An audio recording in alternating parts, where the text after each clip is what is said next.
আমাৰ মহিলাৰে সকলোৱে লিখি দিলে যে আমি আৰু অসমত ভাগ কৰাৰ কথা নহয়, কোনেও আৰু অসম ভাগ কৰিব নোৱাৰে। আজি এই কৃতিত্ব কাৰ? এই কামখিনি কোনে কৰিব পাৰিলে? কেৱল মাত্ৰ নৰেন্দ্ৰ মোদী ডাঙৰীয়াৰ নেতৃত্বৰ বাবে আজি আমাৰ অসমৰ পৰা চিৰদিনৰ কাৰণে অসম ভাগ ভাগ কৰাৰ কথা নোহোৱা হৈ গ'ল। আজি আমি বিজেপিয়ে সিদ্ধান্ত লৈছো যে কোনোবা গাঁও যদি বিটিএডিত থাকিব নোৱাৰে, নোখোজে, মাত্ৰ এপ্লিকেশ্যন দিয়ক, বিটিএডিৰ পৰা ওলাই যাব পাৰিব। কোনোবা গাঁও বিটিএডিত থাকিব খোজে, এপ্লিকেশ্যন দিয়ক, বিটিএডিত সোমাই যাব। অৰ্থাৎ কংগ্ৰেছে যি জবৰদস্তি কাৰোবাক সোমালে কাৰোবাক ওলালে, এতিয়া প্ৰথমবাৰৰ বাবে ভাৰতীয় জনতা পাৰ্টীয়ে সিদ্ধান্ত ললে যে বিটিচি ৰাইজে সিদ্ধান্ত লব কোনখন গাঁও ক'ত থাকিব। আজি ইয়াতকৈ ডাঙৰ সফলতা আমাৰ ভাৰতীয় জনতা পাৰ্টীৰ চৰকাৰৰ কাৰ্যকালত আন একোৱেই নাছিল। প্ৰথমবাৰৰ বাবে আমি সিদ্ধান্ত ললো যে কেতিয়াও আৰু বড়োলেণ্ড নহব, আমি সকলোৱে মিলা প্ৰীতিৰে আমি ইয়াত একেলগে থাকিম। দ্বিতীয় আমি সিদ্ধান্ত ললো যে কোনোবা যদি বিটিআৰত থাকিব নোখোজে তেওঁ ওলাই যাব পাৰিব, কোনোবা যদি থাকিব খোজে তেওঁ সোমাই আহিব পাৰিব। আজি শান্তি হল। আজি ইয়াৰ পিছত আৰু এনডিএফবিৰ বন্দুক আৰু আমি দেখা নাপাওঁ। এটা এটাকৈ তেওঁলোকৰ বন্দুক AK-47 আজি আমি পুলিচে জমা লৈছো। ইয়াত আৰু এতিয়া আৰু কোনো এনডিএফবিৰ কথা নাই, সকলো শান্তিপূৰ্ণভাৱে বাস কৰিব।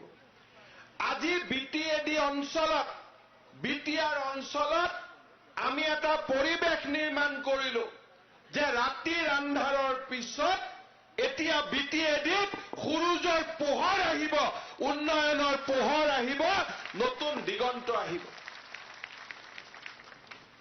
শ্ৰদ্ধাৰ ৰাইজ, এই সুযোগ আমি হেৰুৱাই দিব নোৱাৰো। যি জাতি ধৰ্ম বৰ্ণ আমাৰ যিয়েই নহওক কিয়, এই নিৰ্বাচনত আমি যদি বিজেপিক ভোট দি জিকাব পাৰো, বড়োভূমিত আৰু কেতিয়াও অশান্তিৰ পৰিৱেশ নহয়। আৰু যদি এই সুযোগ যদি আমি হাতৰ পৰা এৰি দিওঁ, মানুহ সদায় নিজৰ অধিকাৰৰ পৰা বঞ্চিত হৈ থাকিব লাগিব। আজি BPF দলে কোনোবা মহিলা আত্মসহায়ক গোটক যদি কয় তোমাক আমি 50,000 টকা দিম, সেই 50,000 টকাৰ লগত মোৰ অধিকাৰ হেৰুৱাই পেলোৱাৰ কথা আছে। সেই 50,000 টকা মই পাম, কিন্তু মই মাটিৰ অধিকাৰ হেৰুৱাম, মই চাকৰিৰ অধিকাৰ হেৰুৱাম, মোৰ ল'ৰা ছোৱালীৰ মই ভৱিষ্যত ধ্বংস কৰিম। তেনে আঁচনি আমাক নালাগে, তেনে সিদ্ধান্ত আমাক নালাগে,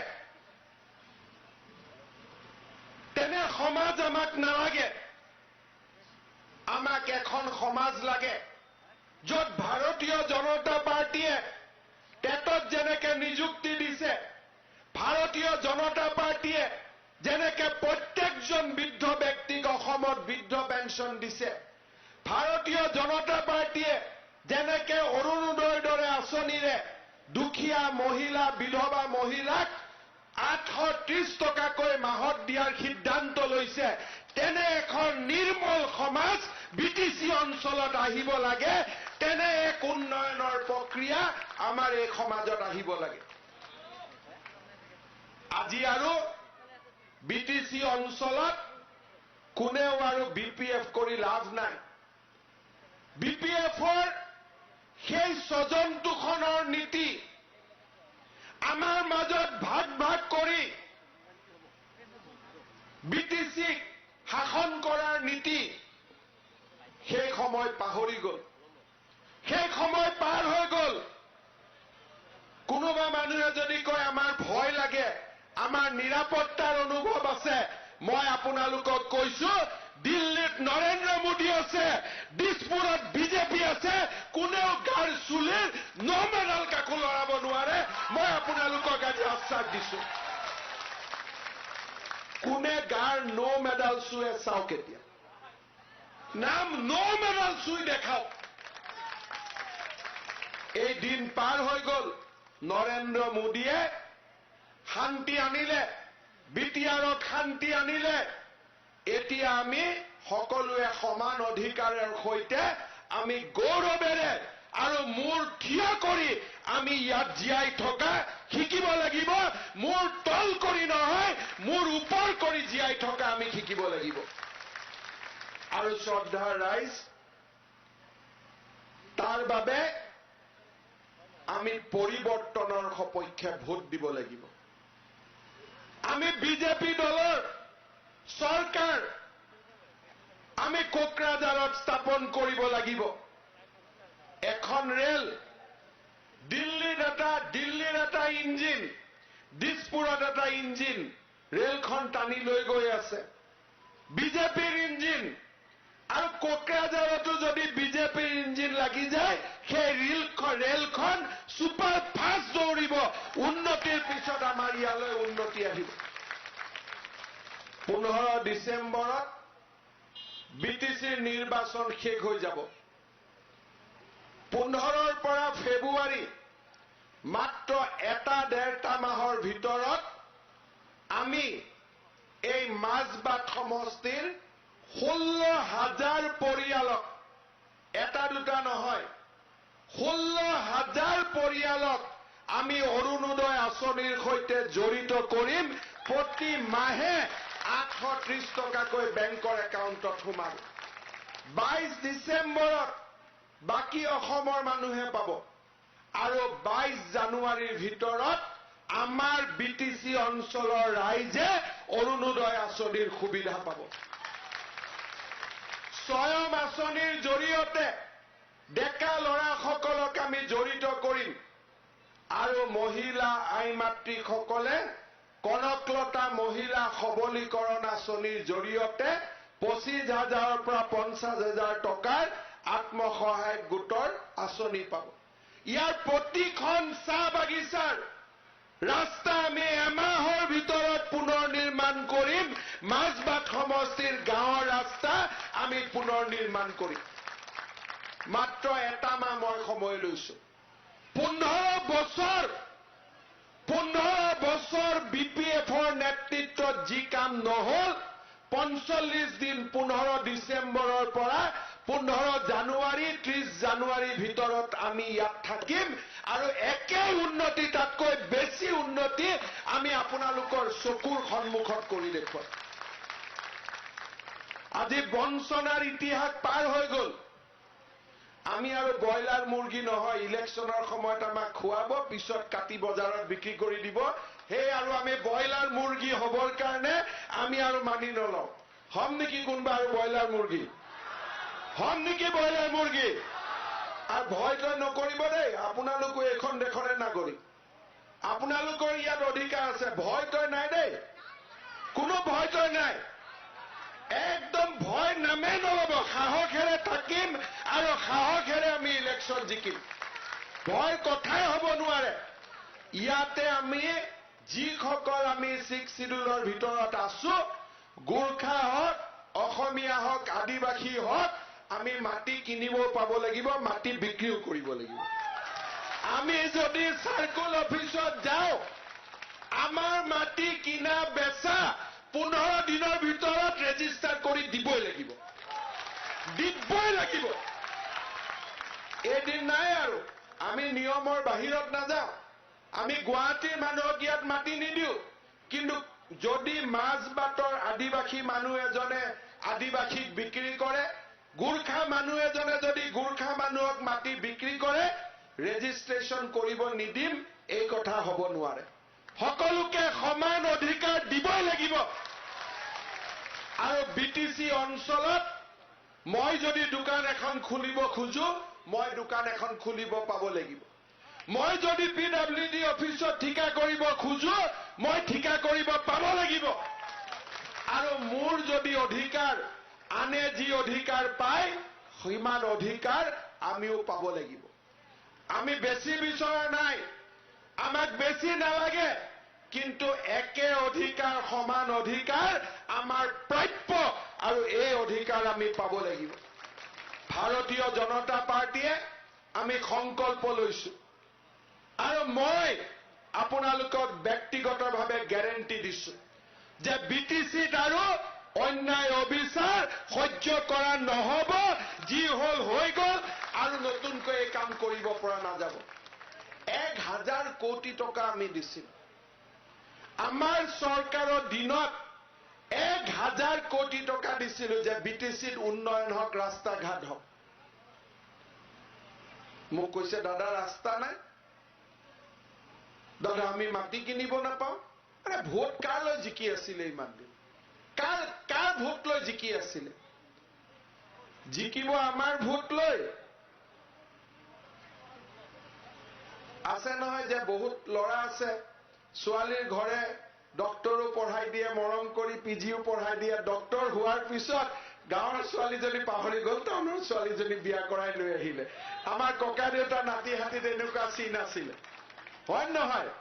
গোটেই আমি ডাঙৰ কৰিলো, প্ৰতিপালন কৰিলো, আমি ভোট দি জিকাম আৰু ইলেকশ্যনৰ পিছত 5 বছৰ আমালৈকে মনত নাই। এতিয়া মই দেখিছো আমাৰ কোকৰাঝাৰত অঞ্জলি দৈমাৰী বাইদেৱে বহুত ডাঙৰ ডাঙৰ মিটিং কৰি আছে। মই বাইদেউ এইবিলাক দিন গ'ল আৰু আপোনালোকক ভয় কৰা দিন গ'ল আৰু এইবিলাক চিন্তা বাদ দিয়ক। এইবিলাক দিন আছিল আৰু এতিয়া কোনেও ভয় নকৰে। আমাৰ সমাজ এতিয়া একত্ৰিত, বিজেপিৰ লগত থাকিম, একেলগে থাকিম, মিলাপ্ৰীতিৰে থাকিম, কিন্তু সমান অধিকাৰেৰে সৈতে থাকিম। এই হৈছে আমাৰ সংকল্প। আপোনালোকক আমি প্ৰতিশ্ৰুতি দিছো। আজি অসমত যি উন্নয়নৰ প্ৰক্ৰিয়া হৈছে, আজি আপোনালোকে শুনিলে আচৰিত হ'ব। আমাৰ চৰকাৰৰ কাৰ্যকালত আপোনালোকে দেখা পাইছে, কোভিড-19ৰ সময় হৈছিল, ভাৰতৰ সকলো চৰকাৰে দৰমহা কাটিলে, কৰ্মচাৰীক দৰমহা নিদিলে, উন্নয়নৰ প্ৰক্ৰিয়া বন্ধ হৈ গল। আমি কোভিড-19ৰ চিকিৎসাও কৰিলো আৰু উন্নয়নৰ প্ৰক্ৰিয়াও আমি ধৰি ৰাখিলো। এজন কৰ্মচাৰীৰো আমি এটকাও দৰমহা আমি নাকাটিলো। তাৰ পৰিৱৰ্তে এই কোভিড-19ৰ সময়ত যেতিয়া মানুহৰ লকডাউনৰ কাৰণে অসুবিধা হল, আমি সিদ্ধান্ত লৈছিলো যে এইবাৰ কোনো কলেজৰ এপিএল বিপিএল ল'ৰা ছোৱালীয়ে নামভৰ্তিৰ কাৰণে ফিজ দিব নালাগে। 7 লাখ ল'ৰা ছোৱালীয়ে এইবাৰ কলেজত বিনামূলীয়াকৈ ভাৰতীয় জনতা পাৰ্টীৰ নেতৃত্বৰ চৰকাৰখনৰ কাৰণে বিনামূলীয়া আজি নামভৰ্তি কৰিছে। ক্লাছ 8লৈকে কিতাপ আছিলে, বিজেপিয়ে 9, 10, 11, 12লৈকে বিনামূলীয়া কিতাপৰ ব্যৱস্থা কৰিলে। আৰু এইবাৰ আপোনালোকে জানি ভাল পাব, 3 লাখ ল'ৰা ছোৱালীয়ে এইবাৰ গ্ৰেজুৱেটত এডমিশ্যন লৈছে। বিনামূলীয়া এডমিশ্যন ললে আৰু এইবাৰ এই 3 লাখ ল'ৰা ছোৱালীৰ বেংক একাউণ্টত আমি ডিচেম্বৰত 1500 টকাকৈ সোমাই দিম, যাতে গ্ৰেজুৱেটৰো কিতাপ তেওঁলোকে বিনামূলীয়াকৈ কিনিব পাৰে। আজি কুশল কোঁৱৰ বৃদ্ধ পেঞ্চন আঁচনি আমি আৰম্ভ কৰিলো। 60 বছৰৰ ওপৰত প্ৰত্যেকজন ব্যক্তি আজি বৃদ্ধ পেঞ্চন পাইছে। আজি আমি ইন্দিৰা মিৰি বিধৱা পেঞ্চন আনিলো। প্ৰত্যেকজন ব্যক্তিয়ে আজি বিধৱা পেঞ্চন পাইছে।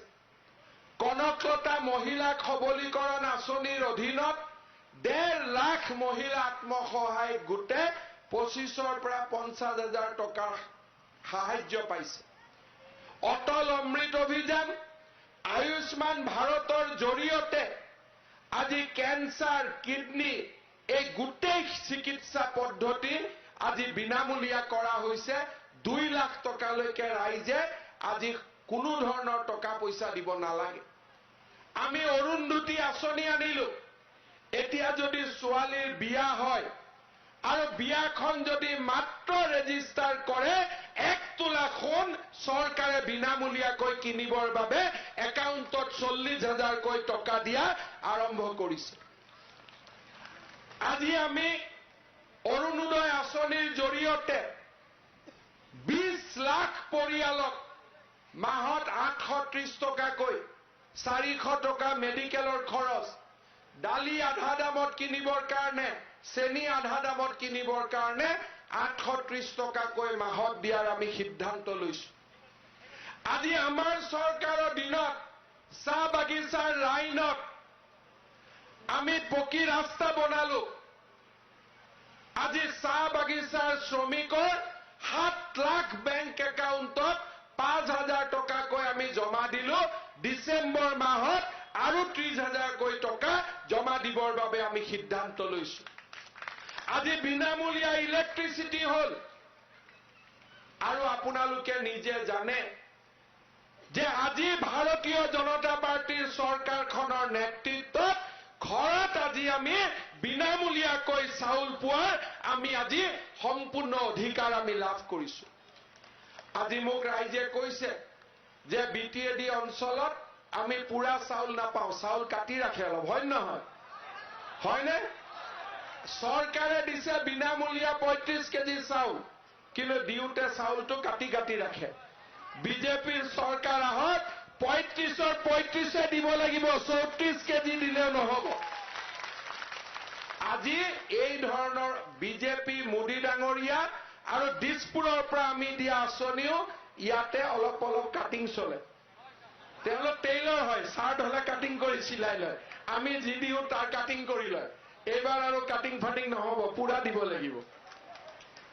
আজি আমাৰ চৰকাৰৰ নেতৃত্বত আজি সমগ্ৰ ৰাজ্যখনতে এটাৰ পিছত এটা আঁচনি, 8,000 নামঘৰলৈকে 50,000 টকা কৰি 2.5 লাখ টকাৰ সাহায্য। আজি স্বয়ং আঁচনিৰ জৰিয়তে 2.5 লাখ নিবনুৱা যুৱক যুৱতীয়ে তেওঁলোকৰ বেংক একাউণ্টত 50,000কৈ টকা লাভ কৰিব। আজি এই আঁচনিবিলাকৰ সুবিধা আমি বিটিএডি অঞ্চলত যদি দিব লাগে, প্ৰথম কোকৰাঝাৰত যাব লাগে, তাৰ পিছত ইয়াত আহিব লাগে। ৰাইজে যিমান কৰিব থাকে তাত নাপায়গৈ। আৰু তাৰ উপৰিও বিটিচিত আমি টকা পঠিয়াও, কিন্তু তাৰ পিছতো উন্নয়নৰ পৰিৱেশ নাছিলে। আজি যদি নৰেন্দ্ৰ মোদী ডাঙৰীয়াৰ নেতৃত্বত এই বিটিআৰত বিটিচিত যদি বিজেপিৰ চৰকাৰ গঠন হয়, কম সময়ৰ ভিতৰতে আমি এই বিটিচি অঞ্চলত আৰু ইয়াৰ দুখীয়া দৰিদ্ৰ নাৰায়ণক সেৱাৰে এই অঞ্চলক আমি জাকত জিলিকা কৰি আমি নিৰ্মাণ কৰিব পাৰিম। শ্ৰদ্ধাৰ ৰাইজ, এইবাৰ নিৰ্বাচনত আমি এটা সুযোগ পাইছো। এবাৰ যদি সুযোগ আমি হাতৰ পৰা এৰাই দিওঁ, পিছত চিন্তা কৰি থাকিলেও আমি তাৰ আৰু উত্তৰ নাপাম। এইবাৰ বিজেপিৰ চৰকাৰ গঠনৰ যি সুবিধা, তাক যদি আমি এৰি দিওঁ, 5 বছৰ আকৌ আমি জমৰ যন্ত্ৰণা আমি লাভ কৰি থাকিব লাগিব। সেইকাৰণে মই কম, বিপিএফে পইচা পাতি বিলোৱাত ভাল, যি পাই লৈ ল'ব, কিন্তু ভোট নিদিব। ঠিক আছে নহয়? যি পাই লৈ ল'ব, কাৰণ এইবোৰ আপোনালোকৰে টকা। মোদী ডাঙৰে আপোনালোকৰ কাৰণে পঠোৱা টকা, দিছপুৰৰ পৰা আমি আপোনালোকৰ কাৰণে পঠোৱা টকা। গতিকে আমাৰ শ্যামসুন্দৰ ভাই যদি কিবা দিয়া লৈ ল'ব, লৈ ক'ব যে ঠিক আছে, নহ'ব কাম। আৰু লৈ পেলাই ক'ব যে আমাৰে পইচা আমাক দিছ, গতিকে খাইছো কিন্তু ভোট নিদিওঁ। ঠিক আছে নহয়? মিছা কথা ক'ব নালাগে, ডাইৰেক্ট ক'ব লাগে যে দে আমাৰে পইচা আমাক দে, আৰু নালাগে আৰু বাকী। এইটোতো বেলেগৰ নহয়। সেইবাবে ৰাইজ এইবাৰ হাতৰ পৰা সুযোগ আৰু ওলাই যাব নিদিব। এইবাৰ আমি বিটিচিত বিজেপিৰ চৰকাৰ কৰিবই লাগিব, আৰু বিটিচিৰ ৰাইজে সম অধিকাৰ পাব লাগিব। আমাৰ সভাপতি ৰঞ্জিত দাস ডাঙৰীয়া আজি মাজবাটত আহিছে। ৰাস্তাত মোক আহোঁতে কৈ আছে, হিমন্ত ভাই, এইবাৰ কিন্তু গোৰ্খাৰ ভাই ফুটাত বন দিবই লাগিব। কিন্তু তেওঁ নিজে গোৰ্খা নহয়, কিন্তু মনত ৰাখিছে গোৰ্খাৰ কথা, হয় নহয়? এতিয়া ৰঞ্জিত দাস ডাঙৰীয়াই যেতিয়া কৈছে যে ভাই ফুটাত বন হ'ব লাগে, এইবাৰ পুৰা অসমত বন, পুৰা অসমত বন। কাৰণ আমি বিচাৰো যে সকলো ৰাইজে সমান অধিকাৰ পাব লাগে। এইখন অসমত বিহু হ'ব লাগে, এইখন অসমত বাগৰুম্বাও হ'ব লাগে, এইখন অসমত ঝুমুৰো হ'ব লাগে। হয় নহয়? হয়নে? মই ঠিক কৈছো নে নাই? আমি বাগৰুম্বাও বিচাৰো, আমি বিহুও বিচাৰো, আমি ঝুমুৰো বিচাৰো। এইখন অসম এখন ধুনীয়া ফুলনিৰ দৰে, এই বিটিআৰ অঞ্চল ধুনীয়া ফুলনিৰ দৰে।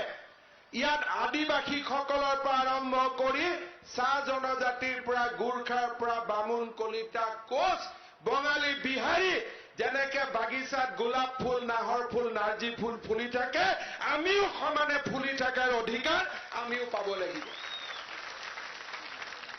ইয়াত কোনোবাই ৰাজনীতি কৰিব, বিজেপি এইটো নকৰিলে, বিজেপি এইটো নকৰিলে। বিজেপি এটা কাম কৰাটো ঠিক আছে। হাগ্ৰামা মহিলাৰ ফুটবলটোতো ইমান দিন বিজেপিয়ে বঁটা দি ৰাখিছিলে। গতিকে যদি কাম হোৱা নাই, কিবা যদি ইয়াত অধিকাৰ পোৱা নাই, তেতিয়াতো আমি হাগ্ৰামা মহিলাৰ ফুটবলটোকেতো গালি পাৰিব লাগিব না, যে আপোনাক মোদীয়েও পাম ভৰাই দিলে, সৰ্বানন্দ সোণোৱালেও পাম ভৰাই দিলে, এতিয়া যদি আপুনি কাম কৰিব পৰা নাই, তেতিয়াহ'লে আপোনাৰ ফুটবলৰ কাম নাই। এইটো পাম নহয়, পাম দিলেও পাম নাথাকে। ৰাইজ ইনডাইৰেক্ট চিষ্টেম হৈ গ'ল আৰু। দিছপুৰত বেলেগ চৰকাৰ থাকিব, বিটিচিত বেলেগ চৰকাৰ থাকিব, মেডিপট্টা বেলেগে খাব, এইটো নহ'ব আৰু। এইবাৰ আমি বিজেপিৰ চৰকাৰ কৰিম, সমান অধিকাৰ লাভ কৰিম, আৰু অসমৰ ভিতৰতে আমি এই বিটিআৰ অঞ্চলত জাকত জিলিকা কৰি আমি নিৰ্মাণ কৰিম। কোনোবাই ভয়টো খাব নেকি? ভয় খালে মোক ৰাতি 2টাতো মাতি দিব। ঠিক আছে? মোৰ ফোন নম্বৰ লৈ ল'ব, লৈ লওক 7896050000। লৈ লওক 7896050000। খালি ফোন নকৰিব দেই, হোৱাটছআপ দিব। আৰু ৰাতি 2টাতো মাতিলে খালি আমি ভয় নাখাওঁ। আৰু এবাৰ ক'ব লাগিব, চাবি আকৌ ৰাতি 7896050000। মই অলপ স্পীডত কৈছো, 2 এটা পাহৰ যদি পাহৰ বুলি। ঠিক আছে, লাহে লাহে কৈছো। 7896050000। ফোন নম্বৰটো কিয় দিলো? 4টা 0। ফোন নম্বৰটো কিয় দিলো? মোক এইটো চবে হোৱাটছআপ কৰিব লাগিব যে দাদা 10টা ভোট মই ঠিক কৰি দিলো। এজনে গৈ 10টা ভোট ঠিক কৰিব লাগিব, আৰু 10টা ভোট ঠিক কৰি মোক হোৱাটছআপ দিব লাগিব যে দাদা দীপক মৌৰক আমি 100% জিকাই দিম, ইয়াত বেলেগ কথা হ'ব নোৱাৰে। ঠিক আছে? যিকেইটাই মামা কৈ আছো সিহঁতকো কৈ দিছো দেই, ভাগিন হ'বনে নাই? সিহঁতকো কৈছো কিন্তু। আৰু এইবাৰ আমি ইয়াতে নতুন পৰিৱেশ নিৰ্মাণ কৰিম, এটা নতুন দিগন্ত, নতুন সূৰুজৰ পোহৰ আমি ইয়াত আনিম, সেই সিদ্ধান্ত আমি লৈছো। এতিয়া ক'বা নাঙল দি খেতি হয় নেকি? হয় নেকি? মই আহোঁতে নাঙল দেখি আহিছো, কাৰ চিনেটো?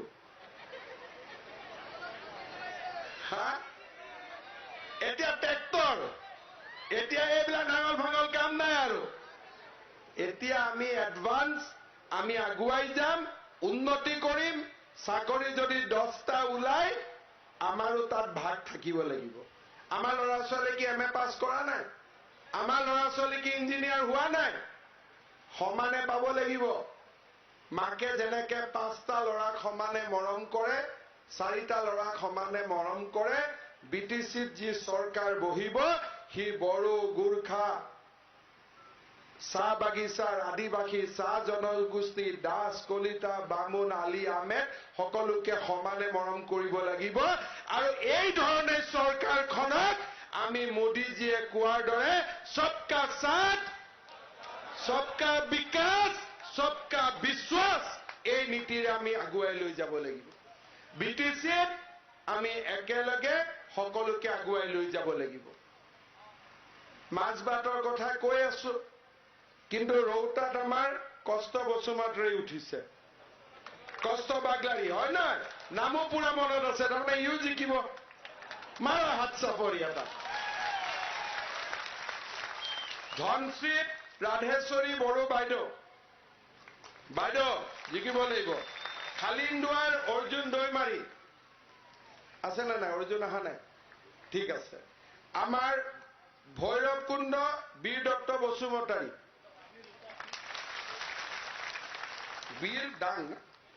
বীৰদাও মোৰ ভুল হলেও ৰাইজে কাৰেক্ট কৰি দিয়ে। তাৰমানে আমাৰ কেণ্ডিডেট বিলাক পুৰা ঘোঁৰাৰ আগত দৌৰি আছে, হয়নে? চব দৌৰি আছে ঘোঁৰাৰ আগত। নাই, ওদালগুৰিত গোটেইকেইটা চিট জিকিব লাগিব আমি। যাৰ য'ত মানুহ আছে, আজি আমাৰ চবকে ক'ব লাগে যে এইবাৰ বিজেপি চৰকাৰ হ'ব। আৰু যোনে যেইটা মানুহক আমি কনভিন্স কৰিলো, মোক হোৱাটছআপ দি দিব যে দাদা মই আজি 10টা ঠিক কৰিলো, কালি 20টা ঠিক কৰিলো। আৰু ইলেকশ্যন হোৱা নোহোৱাৰ চিন্তা কৰিব নালাগে। 9, 10 ডিচেম্বৰ, 12 ডিচেম্বৰ ইলেকশ্যন হৈ যাব। 15 তাৰিখে পদুম ফুল ফুলি যাব। 15 তাৰিখে পদুম ফুল ফুলিব। আজি ইমান নকওঁ, কাৰণ আজি গোটেইখিনি কৈ গ'লে আৰু আহিব লাগিব নহয়। আহিব লাগিবনে নাই? আৰু আহিব লাগিবনে নাই? সেইকাৰণে আজি অলপ ৰিল কাটি দিছো। কলাইগাঁৱত মিটিং আছে মুদৈবাৰীত, গতিকে বাকী আকৌ আহিম, ইয়াত একেলগে আহিম। এদিন চবৰ লগত মটৰচাইকেল চলাম, ঠিক আছে না? আজি মোৰ বেয়া লাগি আছে, ল'ৰাবিলাকে চলাই আছে, মই গাড়ীত বহি আছো। একেলগে চলাম। কেইখন বাইক হ'ব? 500 নে 1000? 1000 কৰি দিওঁ। 1000 কৰি দিলে মোৰখন লগ লগাই 1001 হৈ যাব, ঠিক আছে? বাইদেউসকল ইমান বাইকত নহ'ব, ৰাস্তাৰ পৰা চাব লাগিব। কিন্তু এদিন বাইদেউসকল আপোনালোকে ইলেকশ্যনত জিকাৰ পিছত নাম হ'ব, নাম পাৰ্টি চাব মই আহি যাম, ঠিক আছে? একেলগে নাম গাম আমি ধুনীয়াকৈ। গুৰ্খা আমাৰ বাইদেউসকলে বৰ ধুনীয়া পিঠা বনায়। গুৰ্খা পিঠা খাই বহুত ভাল লাগে। মই য'তে যাম গুৰ্খা পিঠা খাওঁৱেই। আমাৰ আদিবাসী ছোৱালীসকলৰ লগত ঝুমুৰ, সকলোৰে লগত নাচ গান। 15 তাৰিখে আমাৰ ইয়াত বিজয় উৎসৱ হ'ব। মাছ ভাতৰ পৰা আমি আৰম্ভ কৰিলো, এটা মূৰৰ পৰা আমি আৰম্ভ কৰিলো, আৰু গৈ আমি আমাৰ লক্ষ্য পথত উপস্থিত হ'ম। আপোনালোকক বহুত বহুত ধন্যবাদ। মই ভাবো এটাই খালি মনত ৰাখিব যে এইবাৰ ব্ৰইলাৰ চিকেন নহয়, ঠিক আছে না? ইলেকশ্যনৰ সময়ত দানা দিয়া মানে পিছত মাৰিবৰ কাৰণে দানা দি আছে। গতিকে একদম ডিচাইড কৰিব, মোক ব্ৰইলাৰ চিকেন পাইছ নেকি, এতিয়া খোৱাবি। চাকৰি এটা নিদিলি, নিদিলি নাই, মেৰিটতো নিদিলি, মাটিৰ পট্টাখন নিদিলি, মাটিত তাতে গ'লে আমি কি দ্বিতীয়, তৃতীয়, চতুৰ্থ শ্ৰেণী বনাই দিলি। এতিয়া আকৌ ইলেকশ্যনৰ সময়ত দানা পানী খুৱাই পিছত বজাৰত বিক্ৰী কৰি দিবি। গতিকে সেইটো নহ'ব। আমি এইবাৰ ব্ৰইলাৰ মুৰ্গী তুৰ্গী নহয়, আমি ডাইৰেক্ট এইবাৰ আমি কোকৰাঝাৰত শাসনত বহিম। সকলো শ্ৰেণীৰ ৰাইজত সমমৰ্যাদা, এইটোৱে হৈছে ভাৰতীয় জনতা পাৰ্টীৰ সংকল্প। মোদী ডাঙৰীয়াই শুনিব লাগিব নে BTCত এইবাৰ বঁটা বেলেগ বুলি? লাগিবনে নাই? লাগিব। গতিকে আমি নৰেন্দ্ৰ মোদী জিন্দাবাদ কম, দিল্লীলৈকে শুনা পাব লাগিব। পাবনে নাই বাইদেউ? নৰেন্দ্ৰ মোদী, নৰেন্দ্ৰ মোদী, নৰেন্দ্ৰ